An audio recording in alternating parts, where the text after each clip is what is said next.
প্রিয় দর্শক, আসসালামু আলাইকুম। সবাই কেমন আছেন? আলহামদুলিল্লাহ, আমি ভালো আছি, সুস্থ আছি। আপনারা কেমন আছেন অবশ্যই কমেন্টসে জানাবেন। তো প্রিয় দর্শক বন্ধুরা, আজকে সোমবার। সোমবারে আপনারা জানেন আমি রোজা রাখি। তো সোমবারে রোজা রেখেছি, রোজা রেখে এখন আমি ইফতারটা করব। তবে তার আগে একটু পানি খেয়ে নামাজটা পড়ে ফেলেছি, কেননা মাগরিবের নামাজের সময় খুবই কম, মাগরিবের নামাজের সময়টা একেবারেই কম। তো যদি ইফতার করতে যায় মাগরিব নামাজের দেরি হয়ে যায়, তো সেই জন্য একটু পানি খেয়ে নামাজটা পড়ে নিয়েছি। এখন তারপর সূরা ওয়াকিয়া পড়েছি, কারণ আমি প্রতিদিন মাগরিব নামাজের পরে সূরা ওয়াকিয়াটা পড়ি। আপনারাও পড়ার চেষ্টা করবেন।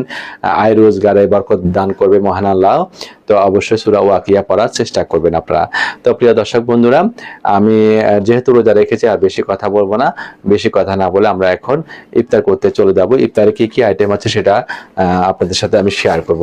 তো প্রিয় দর্শক বন্ধুরা, এই ডায়েট ব্লগগুলো তো আপনাদের কেমন লাগছে অবশ্যই কমেন্টসে জানাবেন।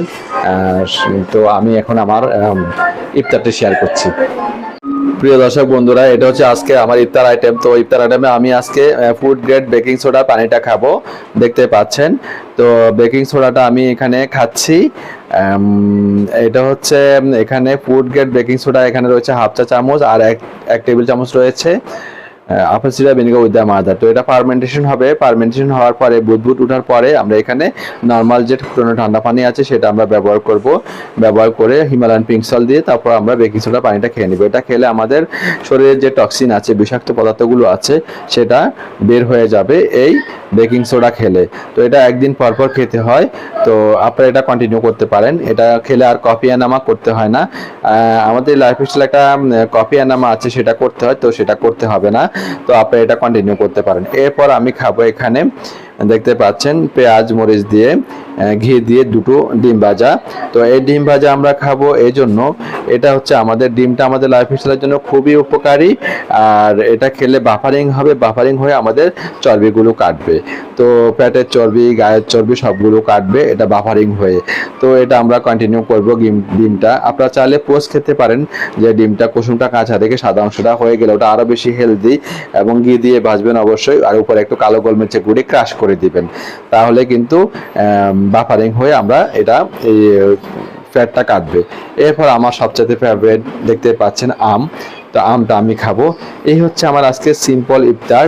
তো আমটা যেহেতু খাবো, আমরা ব্যায়ামটা করব, আর এটা চেষ্টা করব অবশ্যই ব্যায়ামটা করার জন্য। তো আমি গত সপ্তাহে ব্যায়াম করতে পারিনি, সেজন্য খুবই খারাপ লাগছে, কেননা গত সপ্তাহে ব্যায়াম করতে পারিনি, ওই জন্য অসুস্থ ছিলাম। আল্লাহ তাআলা যেন এই সপ্তাহে সুস্থ রাখে এবং ব্যায়ামটা করতে পারি, অবশ্যই দোয়া করবেন।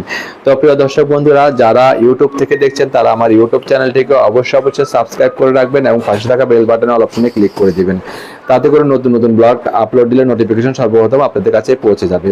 তো প্রিয় দর্শক বন্ধুরা, আর যারা ফেসবুক থেকে দেখছেন তারা অবশ্যই আমার প্রোফাইলটিকে ফলো করে রাখবেন, তাতে এই ডায়েট ব্লগগুলো আপনারা সর্বপ্রথম দেখতে পাবেন। তো সবাই লাইক এবং কমেন্টস করতে কেউ ভুলবেন না, কারণ আপনাদের প্রতিটি লাইক এবং কমেন্টস আমাকে পরবর্তী ব্লগ তৈরি করতে অনেক উৎসাহ প্রদান করে। সবাই ভালো থাকবেন, সুস্থ থাকবেন। আল্লাহ হাফেজ।